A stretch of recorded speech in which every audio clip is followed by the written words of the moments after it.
네, 반갑습니다. 오늘도 주목할 수밖에 없는 기사 가지고 녹음 중에 있습니다. 반갑습니다. 제가 어제 좀 목을 많이 써가지고 지금 목 상태가 좋지 않은데 뭐 언제 목 상태 좋게 녹음이 됐을 리 없죠. 아무튼 제가 좀 긁힌 기사가 있기 때문에 그거에 대해서 다루고자 합니다.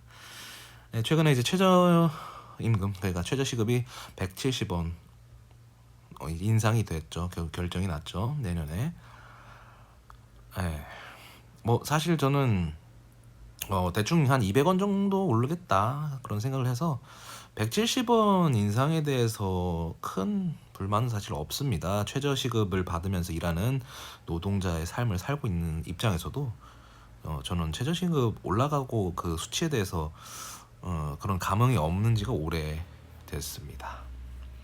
네, 제가 긁힌 지점은 지금 언론을 통해서 일단 마치 무슨 퍼레이드처럼 최저시급 1만 원 시대라는 이제 문구를 써가면서 헤드라인을 달고 있는데, 저는 거기서 일단 첫 번째로 긁혔고, 두 번째는 최저시급 1만 원 시대 자영업자 뭐 사형 선고, 뭐 자영업자 한숨 이런 식으로 이제 최저시급이 자영업자들에게 너무 높다라는 그 어떤, 저는 거의 프로파간다라고 보거든요. 선동이라고 봐요. 그냥 이제는 내가 그런 류의 기사들이 이제 달리니까 좀 많이 이제 불만이 쌓이더라고요. 그래서 제 라디오를 듣는 분 중에서는 최저시급에 대해서 이 정도도 높은 거다라고 이제 저에 대해서 이제 뭐 자영업자들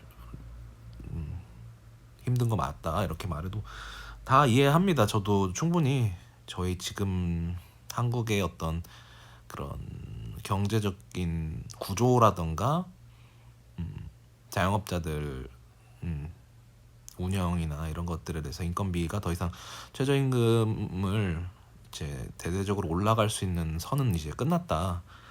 그래서 지금도 보시면 아시겠지만 물가 상승률조차도 반영이 안 될 정도 수준밖에는 인상이 안 되고 있으니까 사실상 최저임금은 점차적으로 삭감이나 마찬가지죠. 그래서 뭐 그런 부분에 대해서는 어느 정도 저도 받아들이는 부분인데, 이에 대해서 지속적으로 그 미디어에서는 마치 자영업자가 최저임금 때문에 죽어나간다라는 식으로 계속 끊임없이 재생산을 하는 그 언론의 세태가 너무 노골적이라는 생각이 들어요. 지금 언론들 뭐 레거시 미디어를 통해서도 그렇지만 뭐 기업들의 광고를 받고 혹은 이제 뭐 건설사들이 직접 언론의 지분을 차지해서 사실상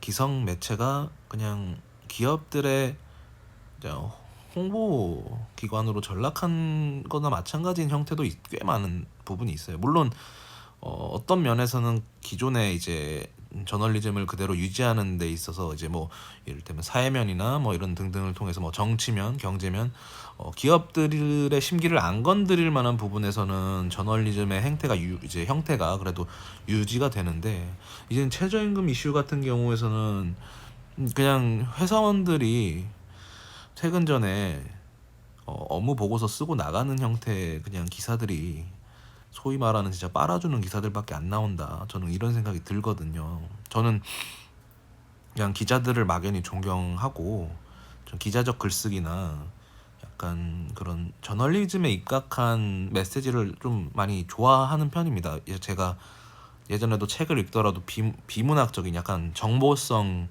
책들을 좋아하거나 기자적 글쓰기를 바탕으로 한 그런 글들, 그리고 뉴스나 이런 뭐 앵커들의 발언들, 언론인들이 기계적인 중립을 지키면서 하는 그런 메시지 자체를 좀 선호하고 선망했기 때문에 그들의 어떤 직업 정신에 대해서 굉장히 많이 존경하고, 기레기란 표현을 하는 세태까지 와도 저는 어쨌든 기자들이란 직업이 우리 사회에 필요하다고 항상 느끼는데, 지금 저는 좀 최저임금 보도에 대해서는 좀 많이 긁혔습니다. 진짜 이거는 기자들이란 타이틀을 쓰고 던지는 메시지가 아니고 자신들은 기업 광고에 의존하는 한 회사의 회사원으로서 데스크가 주는 야마에 맞춰서 업무 보고서를 쓴 뒤 퇴근한 거다.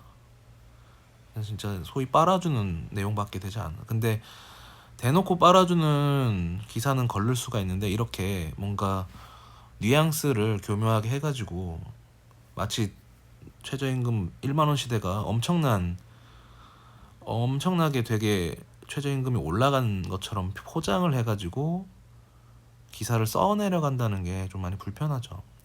물론 반대편의 언론사에서는 지금 이렇게 170원밖에 오르지 못한 그런 최저임금의 어떤 결정 과정들이나 뭐 노동자들이 최저임금의 이렇게 낮은 인상에 대해서 불만을 가지고 있는 부분에 대해서도 보도는 되고 있는데 사실 그런 쪽보다는 자영업자에 대해서 옹호하는 기사들이 훨씬 더 힘을 싣고 있죠. 자영업자들이 최저임금 때문에 많이 허덕이긴 하는데 결국 이런 것들로 인해서 이득을 보는 거는 오히려 자영업자 그 위에 상위 뭐 기업 사용자들이 더 임금 상승을 막는 그런 어떤 분위기, 사회적 분위기를 구성하는데 아주 적합한 안주죠. 어떻게 보면 소재이기도 하고. 그래서 좀 마음이 좀 아프면서도 자영업자들에 대해서 그렇게 편들 수가 없는 게 결국은 지금 자영업자들이 많은 건 사실이잖아요. 그래서 어떻게 보면 우리나라 정도의 그러니까 한국 정도의 경제 규모를 가지고 있는데 자영업자 비율이 이렇게 높은 경우가 별로 없죠. 물론 뭐 한 20% 정도인데 뭐 제가 알기로는 평균 한 10% 중후반대라고 들었어요. 뭐 되게 큰 근소한 차이라고 볼 수 있지만 이제 우리나라의 구조적으로 자영업자가 너무 많은 것은 그들이 이제 일자리를 그러니까 스스로 어떤 사업체를 만들어서 운영할 수밖에 없는 사실 자영업이라고 해서 다 사장이라고 보기도 어렵죠. 그 벌어가는 금액 보면 뭐 진짜 자기 인건비 건지는 분들도 거의 힘들다고 말할 정도니까요. 그래서 최저임금이 높다고 하면 이제 지금 뭐 서빙 로봇도 나오고 테이블 로드도 나오고 점점 기업들도 임금이 올라간 거에 맞춰서 계속 인건비를 사용하지 않는 방향으로 흘러가고 있지 않습니까? 그걸 최대한 활용해서 뭐 고용을 하지 말아야죠. 1인 자영업을 하셔야 되고 1인 자영업을 하면서도 힘들다면은 사실 사업을 하지 않는 게 그게 재능이 아닌가 싶습니다. 그래서 언제까지 그 임금 상승을 막으려고 하는 그런 사용자들의 그늘에 기대해서 자영업자들을 옹호하는 그런 언론 보도에 기대는 형태로 운영을 한다면 사실 자영업자로서 어떻게 보면 존속하기 어렵다고 봅니다.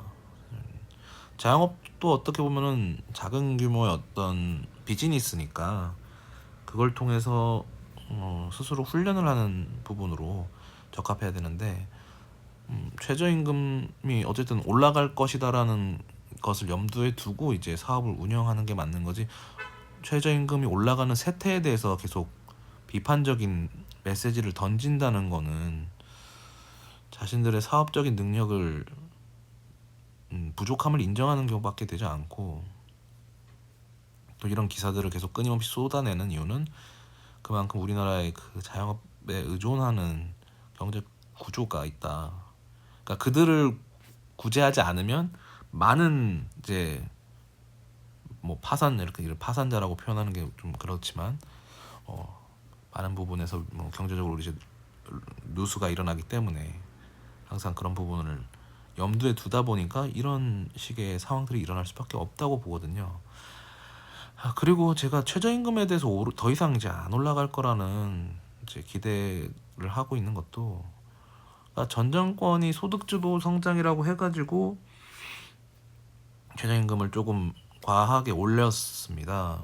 좀 좋은 결과가 있었으면 즉 탄력을 받아서 계속 어느 정도는 뭐 정권의 그런 어떤 성향이 달라지더라도 최저임금을 올릴 수밖에 없는 그런 어떤 사회적 흐름이 생겼을 텐데, 결과적으로 소득주도 성장이 처음부터 비판받았고 결과적으로도 경제적인 부분에서 기업 부분에서 좀 실패라고 확정이 돼버려서 그 사용자들 입장에서는 최저임금이 오르면 안 된다라는 이제 논거가 돼버린 거죠. 어떤 전 정권의 실패가. 좋은 떡밥을 준 셈이죠.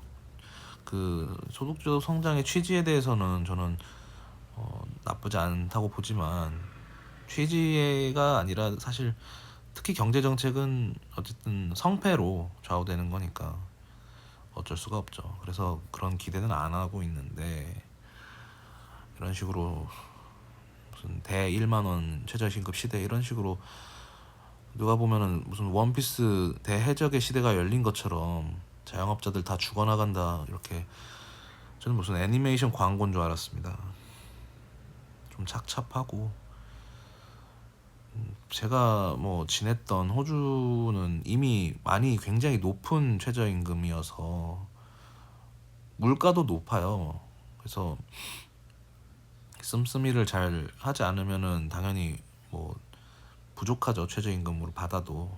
근데 어떤 호주만 그런 건 아닌 건데, 그런 영미권 나라들은 좀 물가가 이렇게 층위가 있다고 해야 되나? 그러니까 서민들이 먹고 살 만한 물가의 어떤 시장이 있고, 또 좀 돈이 좀 여유가 있는 뭐 중산층이나 그 상류는 좀 더 돈을 내고 이렇게 물가를 즐길 수 있는 그런 게 있는데, 단순히 말하면은 그냥 좀 저렴하게 사 먹을 수 있는 이제 슈퍼마켓이 있다고 치면, 그 물도 이제 종류별로 더 많고, 뭐 똑같은 고기도 좀 더 저렴한 고기를 살 수도 있는 것이고, 이런 게 잘 되어 있어서 최저임금을 벌고 있으면 그 수준에 맞게 좀 허리띠를 졸라맬 수 있는 환경이 있는데, 한국은 이거 어떻게 보면 일정한 그 생활비에서 줄일 수 없는 다 물가라는 게 있지 않습니까? 먹거리가 특히 뭐 부자든 가난하든 일단 똑같은 곳에 가서 먹거리를 사니까. 물론 완전 뭐 상류 계급들은 뭐 더 좋은 뭐 백화점 가서 뭐 그런 거 사겠죠. 근데 그러니까 최상위층을 위한 그런 소비 패턴은 이제 맞춰 나가는데, 진짜 좀 서민들을 위한 마켓은 좀 잘 안 갖춰져 있지 않은가. 유럽 것만 가도 그러니까 중상위를 위한 뭐 마켓, 좀 서민을 위한 마켓 이렇게 해서 그런 브랜드가 딱 이렇게 있어가지고 블로그 소개나 보는 거 보면은 나오는데, 호주도 뭐 비슷했고요, 그런 식으로. 그러니까 뭐 캐나다도 그렇고 좀 그런 것들을 좀 갖춰주면 어떨까 하는 생각이 들더라고요. 그런 게 갖춰지면 제가 이런 최저임금을 막는 분위기, 인상을 막는 분위기에 좀 어느 정도 동조를 할 텐데, 지금 만 원의 가치가 사실 2007년도로만 돌아가면 그때 4,500원이랑 비슷한 가치라는 거예요. 그러니까 제가 신입생 때 알바했을 때 받았던 그 시급 4,500원으로 그때 한 끼 할 수 있었죠. 뭐 학교 근처에 식당 가면 한 4,000원으로 백반도 먹을 수 있고, 뭐 맛있는 돈가스 먹듯이. 근데 지금 만 원으로 그거 겨우 하죠. 한 7, 8천 원? 뭐 비싸면 만 원 넘어가는 경우도 있으니까.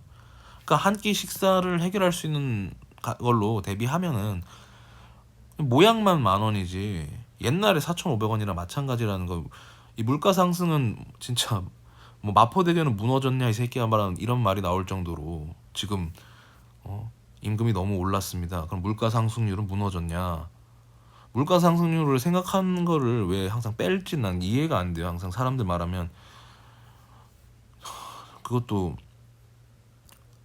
그냥 어른들이야 우스갯소리를 하는 말이겠지만, 야 요즘 시급 뭐 만 원이야? 우리 땐 700원이었어 이러면은, 그때는 700원 뭐 짜장면 값이 몇백 원 뭐 이런 식이었으니까 뭐 천몇 원 막 2천 얼마 이런 데였는데, 단순 비교로 그러니까 그 시절의 돈하고 현재 그 돈하고 동등한 선에서 자꾸 보고 만 원이라는 가치가 엄청 떨어졌는데 계속 그런 식의 비교를 하는 게 저는 좀 맞지가 않다 이런 생각이 좀 많이 들더라고요. 이런 것 때문에 좀 많이 긁혔고, 사실 지금도 약간은 감정이 섞인 느낌으로 녹음을 하다 보니까 조금 전달이 좀 안 될 것 같기도 하네요.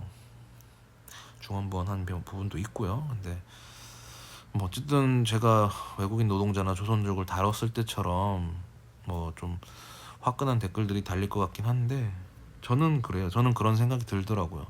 그러니까 정리하자면 최저임금이 170억 오른 것에 대해서는 딱히 감흥이 없다. 근데 다만 최저임금 1만 원 시대라고 하면서 이렇게 다뤄지는 그런 뉴스들이 너무 꼴보기가 싫다. 최저시급을 받는 저로서도 더 이상 한국에서는 최저임금이 올라갈 가능성은 거의 없다고 보고요. 그러니까 오른다고 해도 물가 상승률에 미치지 못하는 삭감 구조로 이어질 것이고, 그거를 받아들이지만 최저시급 노동자가 느끼기에도 너무 지금 표현들이 과하다.